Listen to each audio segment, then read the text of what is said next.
పశువుల మెనూ మారిపోతుంది. సాధారణంగా గేదెలు పచ్చిగడ్డి తింటాయి, కానీ అక్కడి ఎనుములు మాత్రం కుళ్ళిన బిర్యానీని ఆరగిస్తున్నాయి. ఏంటి ఆశ్చర్యంగా ఉందా? పటాన్ చెరువు పాడి రైతుల పశువుల బాగోగులపై ఓ స్పెషల్ స్టోరీ. పశువులకు కుళ్ళిన బిర్యానీ పలహారం.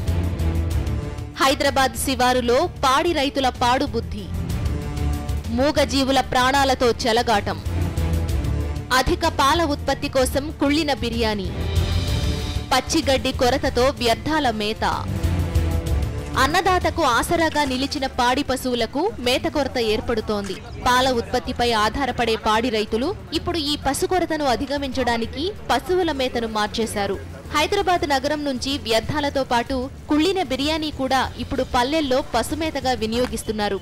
కుళ్ళిన బిర్యానీ పశువులకు ఇవ్వడంతో పాల ఉత్పత్తి పెరిగిందని చెబుతున్నారు పాల ఉత్పత్తిదారులు.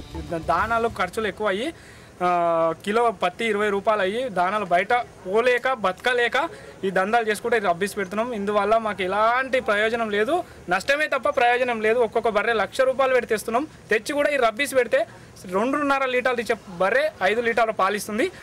అందుకని రబ్బీస్ పెడుతున్నాం. మెదక్ జిల్లా పటాన్ చెరువులో పాల ఉత్పత్తి కొరత ఏర్పడడంతో పాడి రైతులు ఇప్పుడు గేదెలకు కుళ్ళిన బిర్యానీ మేతగా ఇస్తున్నారు. దానా కొరత, పచ్చిగడ్డి పెంచడం శ్రమతో కూడిన పని కావడంతో ఈజీగా ఈ పద్ధతిని అమలు చేస్తున్నామంటున్నారు. పటాన్ చెరువు మండలంతో పాటు జిన్నారం, రామచంద్రాపురం మండలాల్లో కూడా గేదెలకు కుళ్ళిన బిర్యానీనే అందిస్తున్నట్లు తెలుస్తోంది. పశువులకి మనం ఈ వేస్టేజీ అంటే అన్నం వేస్టేజీ కానీ గార్బేజీ, హోటల్ వేస్టేజీ పెట్టకూడదు.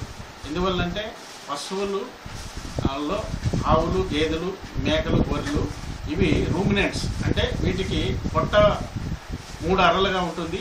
ఈ పశువులు మేత వెంటనే తిని కడుపులోకి పంపించిన తర్వాత మళ్ళీ నిదానంగా బయటికి తీసుకొని నెమ్ములు వేసుకొని మళ్ళీ అరిగించుకుంటాయి. కుళ్ళిన బిర్యానీ ఇస్తే తాత్కాలికంగా పాల ఉత్పత్తి పెరిగినా గేదెలు గర్భధారణను కోల్పోతాయని పశు వైద్యులు అంటున్నారు.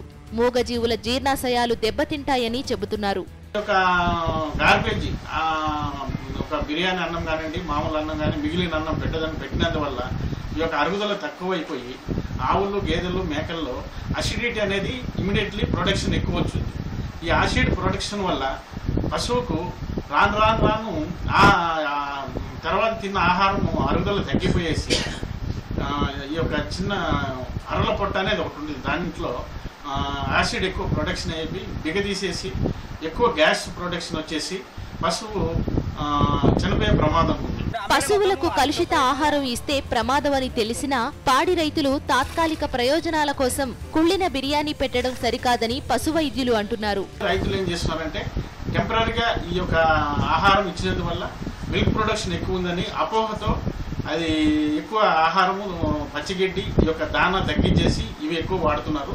అది కొత్త అపోహ మాత్రమే. టెంపరీగా ఒక రోజు 2 రోజులు అది ఒక ఎక్కువ ఈ ఫ్యాటు, ప్రోటీన్ ఎక్కువ ఉన్నందు వల్ల టెంపరీగా అది వస్తుంది. కానీ రాను ఈ యొక్క అరుగుదల తగ్గిపోయేసి అసిడిటీ ఎక్కువైపోయి యాసిడ్ ఇండైజెషన్ డెవలప్ అయిపోయి ఈ యొక్క గేదెల్లో, పశువుల్లో ఈ వేస్టేజ్ తినడం వల్ల పశువు చనిపోయే ప్రమాదం ఉంది. అన్ని వేస్ట్ మాటీరియల్ పెట్టడం మూలంగా ఆ పశువు అనుకున్న టైం లోపల గర్భధారణ ధరించకుండా ఆ రైతుకు ఆర్థికంగా దెబ్బతీస్తుంది. మెదక్ జిల్లాలో పాడి రైతుల ఆగడాలతో పాటు పాల వ్యాపారుల దందాపై ఉన్నతాధికారులు దృష్టి పెట్టాలని పాల వినియోగదారులు కోరుతున్నారు. సాక్షి న్యూస్, మెదక్ జిల్లా.